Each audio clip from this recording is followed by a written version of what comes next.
So darling, the attention. What's up, guys?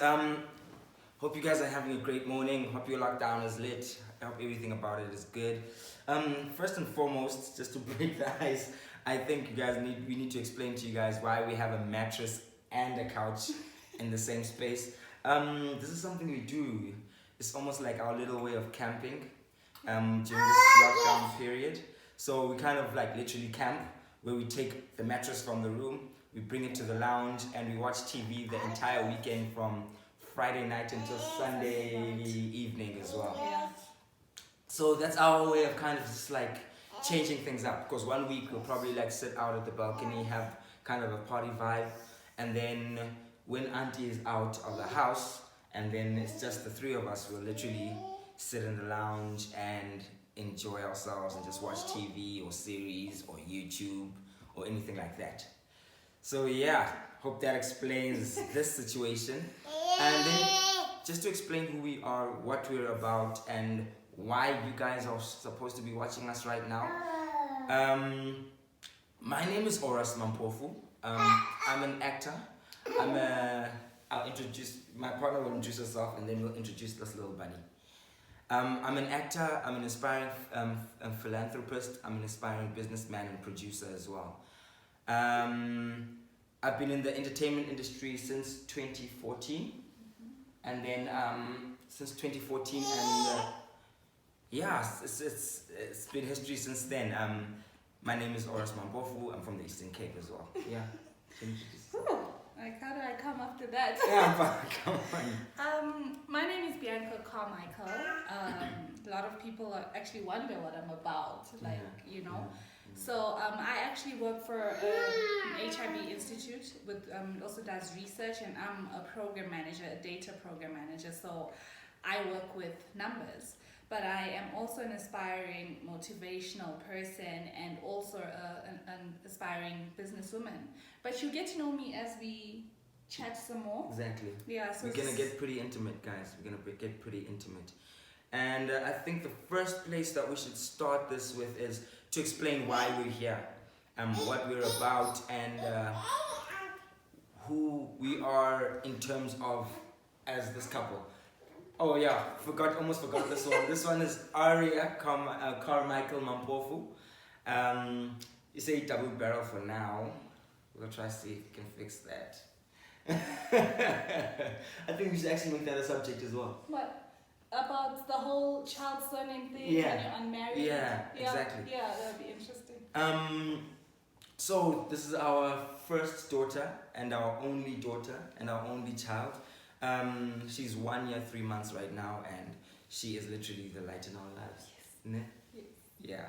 So just to explain, we've been getting so many requests on our social media platforms with people asking, guys, can you please have a YouTube channel where you kind of explain who you guys are, what you're about, and how we can learn from you guys, from us, which I think that is insane and incredible at the same time.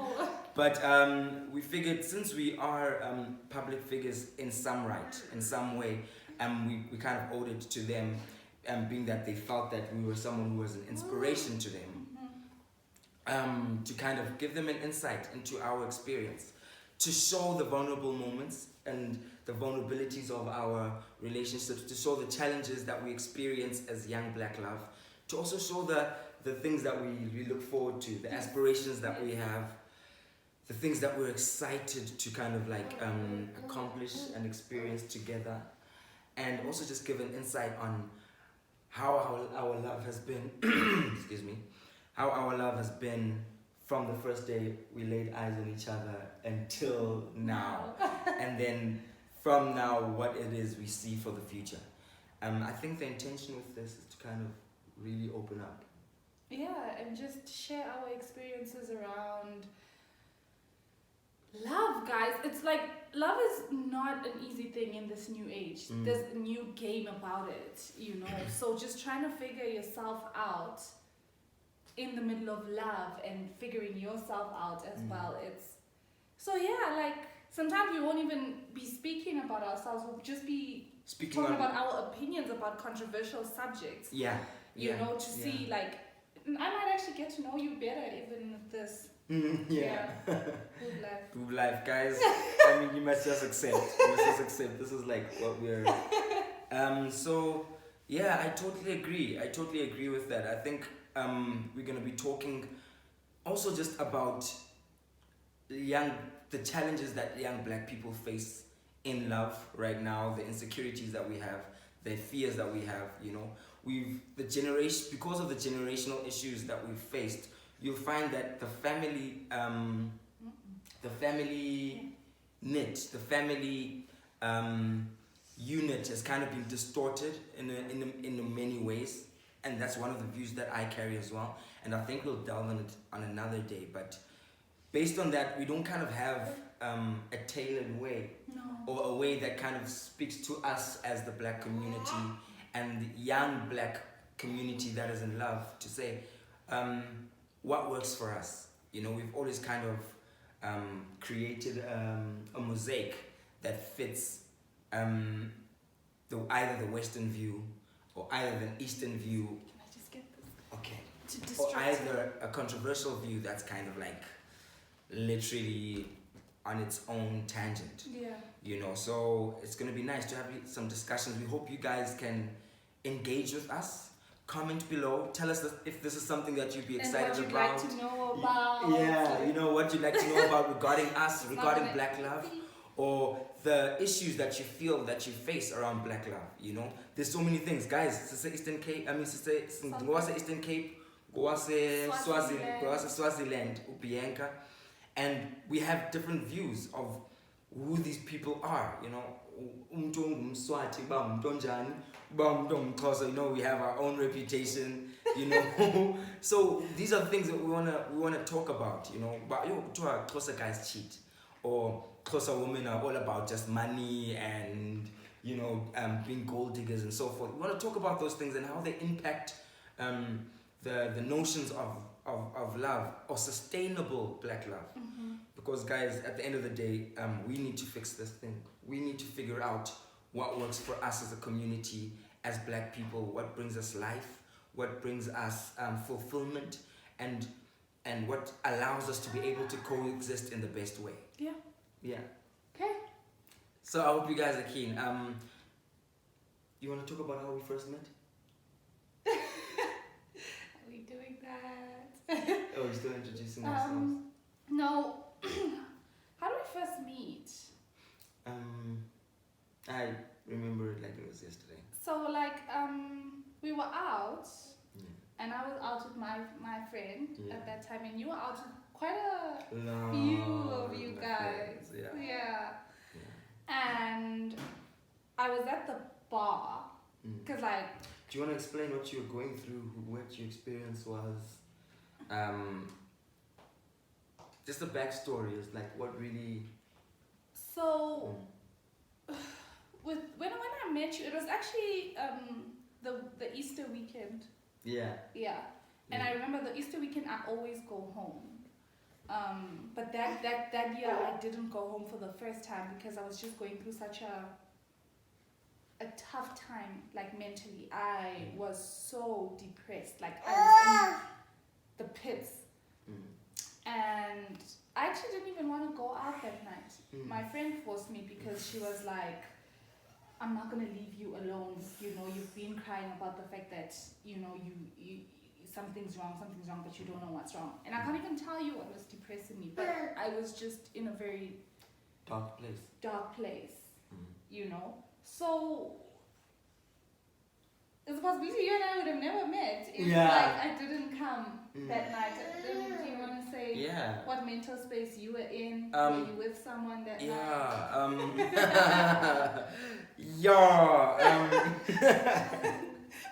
Okay, so on my side, I think just previously to that, I'd been in an engagement actually. And we had just broken up. I was honestly mentally also in a very precarious place. I was in a place that I'd never been in my life, mentally, emotionally. I felt very much in the dark. I felt very much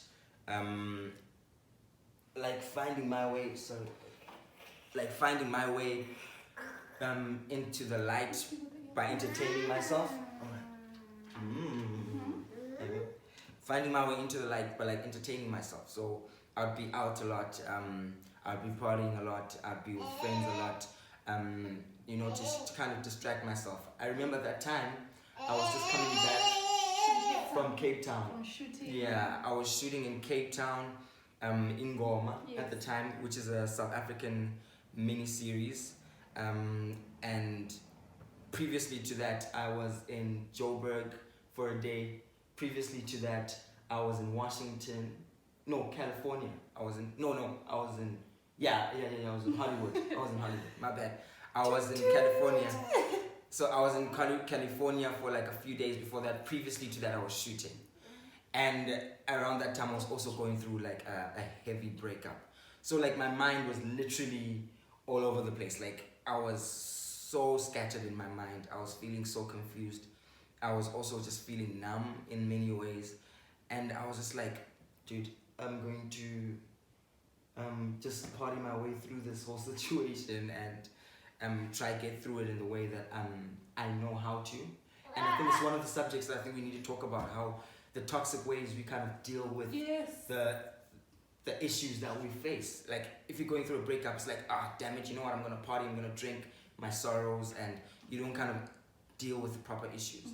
I think it's also important to also talk about whether do you think it was the perfect time for us to have even, you know, met or interacted with each other, because we were going through so much, both of us in our own rights.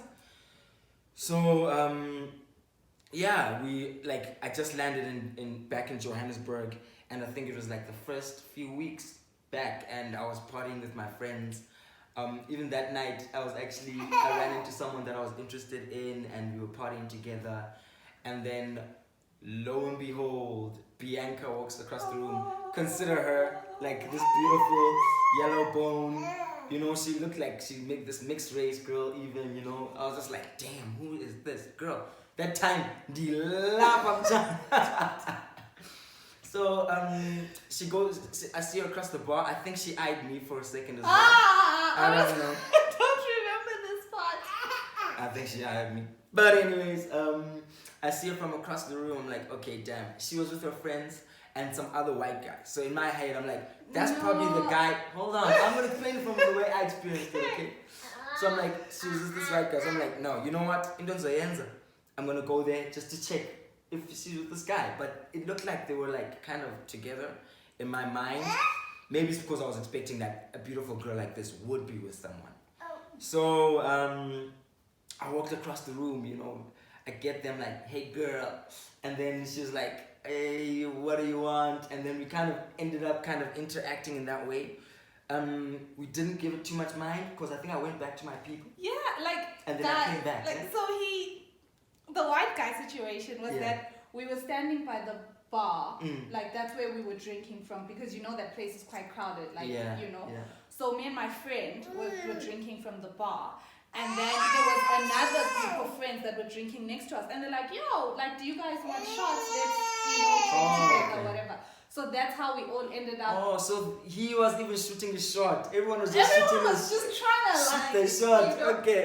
So then, like, me and my friends start dancing, whatever, and then Mr. Confident here pulls up and starts dancing with us, you know, whatever. And I ended up teaching that white guy. I was just like, let me school this kid on how to dance. Imagine, that's so arrogant, you know? Because what if he was my boyfriend?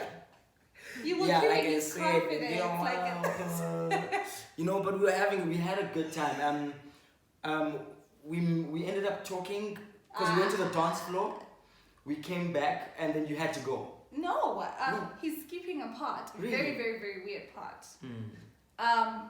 Oras here going through his own thing. So he was with someone. I think I figured that out at that night. Not necessarily because we didn't get there together, but we had vibed before. Okay. Yeah. So, well, anyways, she was there. And the first time he came up to me, you know, to talk to us, whatever, I could see that she was about to, like, spill her drink on me. And I hate trauma. So, we danced. He comes to dance with us. And I'm like, what is this guy doing? Like, you know, then he goes back. But like, there's something about him that just made me want to laugh, you know, because of just like he had this goofiness about him that just is a thing for me. Like, so then he goes, we carry on dancing. Ha! Do I not feel something bite me? Like, here. So I'm just like, I was just scared to even look. Because I was just like, friend, who's that? Who's that, friend? Who's that? And she's cracking up and she's just like, look. And when I look, it's this one. And he's got like this smile. Like, You know, baby. so, yeah. Yeah, so that's how we met. But like, I think we just exchanged numbers. Yeah, because I was about to leave. Because she was about to leave and I was like, oh my gosh, I need to see you again. Like, you're so amazing, she's so cool. Because like, we ended up dancing quite a bit together that night. So I was like, no, you know what? Can I please have your numbers? And then she gave me your numbers. And then the rest was history, man. Like, we called each other. Actually, she gave me back for a while, actually. Because I texted her and she did explain that, no, she's not in the perfect place to be dating. And I was like, also, actually, I'm going through the most as well. But let's chill out sometime. And then you texted me, right? No, we actually, yeah. Because of the Eminem thing. Like, he got M&M's. You know, this influencer stuff where Eminem wanted to collaborate with me, do some, like, you know, so they gave me some of their merchandise, all of their sweets and stuff. A lot. It was like... Yeah, a lot. Like, it lasted me, like, literally half a year. Yeah. And then, she saw those sweets when I posted them, and she was like, ooh, I want some. And I was like, okay, girl, come get some. And then, and then we also started speaking about... Oh, actually, that's where we actually started becoming, like, proper friends. Yeah. From that, like, because, like, when you said, come get some, I video called you. Yeah. And from then on, we just clicked. And not even in a like, sexual way or whatever. Like, just... We got along. Friendship, like... We got along, like, really well. Yeah. Like, we got along really well. Like, to a point where we even started talking every day type thing. Like, It was weird for me because for me, I've never been that kind of a guy. Even like if I'm interested in a lady, it's kind of like one of those, we can interact. At the time we do interact, I always do give my heart. I always do give my soul. And I make the interaction as rich as possible. But I never make it a note or a point, especially if I'm not dating that person, to be calling them every day, to be interacting with them every day, you know? So for me, it was really crazy that I was talking to this person so often, and for me, having her energy in my space was something I think I was also yearning for in a lot of ways, because I was looking for someone that it wasn't just about physicality, but it was about like a serious sense of companionship, and I felt that with her. Like, we kind of like had our own little, like, it got to a point where we even had our own little language, like, where what, like, certain words or certain phrases from series that we would that we used to watch together we would say, and it only made sense to us. Yeah, and but like what actually made me go to his house, like besides the M&Ms, was that he had never watched Vikings. Yeah. And I love Vikings, so I was just like, no way. Like, I'm coming with the series. I'm gonna watch it together. Yeah. And I got there and we watched. Yeah, we watched. Yeah, I think we ended up like literally like chilling with each other every day. Like, she'd literally go home and be like, oh no, I want to come back. Like, okay, cool, come back. And she'd come back with like some food and all of that stuff. Or it'd be a situation where she'd leave 2 days later. I'd be like, hey, what are you doing? You want to come chill with me? And then she'd come chill over. And honestly, like, I was very grateful for that level of companionship. I know it wasn't the most perfect time to find a partner for both of us because we weren't going through. But that's just it. We never saw it as a we're dating type of thing. We that's actually one of said the, like, you know, like, let's not pressure each other into something. Yeah. For me, it was that friendship talk that also just dog. got me out of that dark space. The fact that I had someone to talk to someone who understood. Because sometimes when I speak to other people, they'd be like, "Hi, man, it's just in your head." Yeah. You know, like you can't just be depressed about something you don't know. You know, Yeah. like people are very Insensitive ignorant and insensitive to depression. Mm. You know, especially as teen, but like it's like we're not allowed to go through it because do you know what your people have been through? You like, know what I'm saying? It's like, dude, you have privileged life. You can't be going through a mentally unstable time. It's like, and I think everyone in their own way goes through that rut, and it's about really how the people around you take that experience that you're having. It's about how you manage that experience that you're having as well, that kind of guides you out of it. And I'm so grateful. I think, honestly, Bianca, like you pulled me out of a hectic space that I was in. And, you know, I'm happy it happened because I found a best friend in you. You know, I was going through a lot of pain. I was going through a lot of issues. And you know, I expressed that with you. Like, I was very clear about the fact that I don't want a partner. I don't want a girlfriend. I don't want to, like, I was really afraid that I was leading you on in a lot of ways, but I also kind of needed that companionship. So for me, it was like, I was so happy that I ended up following through, and building that companionship despite my fears. Because that's another thing that I think we carry as black people. When we're kind of afraid, we push away, you know, and that was one of the things that I'm very grateful for to myself and to you for actually not allowing to like interfere with us. Yeah.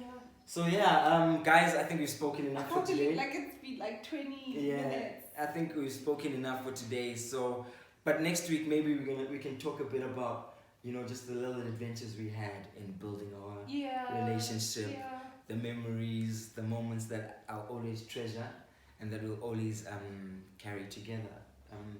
But for now, thank you guys for tuning in. For those who tuned in, and guys, please comment below. Tell us if you like it. Tell us what you felt like wasn't working for this episode. Tell us who you felt was like a very big interference a lot of the time, and you know what you think we can change. We are so willing to learn. We are so willing to make adjustments. We would most likely prefer not to edit this one, so that it's pure, and you guys can give us a pure like indication of what you guys think and what you feel about it. We're not only going to be talking about issues, we're also going to be going out, especially once lockdown is over and things are safer. We're going to be going out together, going on trips, having amazing experiences, and sharing moments together. So guys, thanks again for tuning in. We love you so much. Comment below, subscribe, and we love you. Thank you so guys, much. Anyways, the name of the show is called Black Love Unplugged. Tune in, man. We love you. Bye. Bye. Bye. Bye. Bye.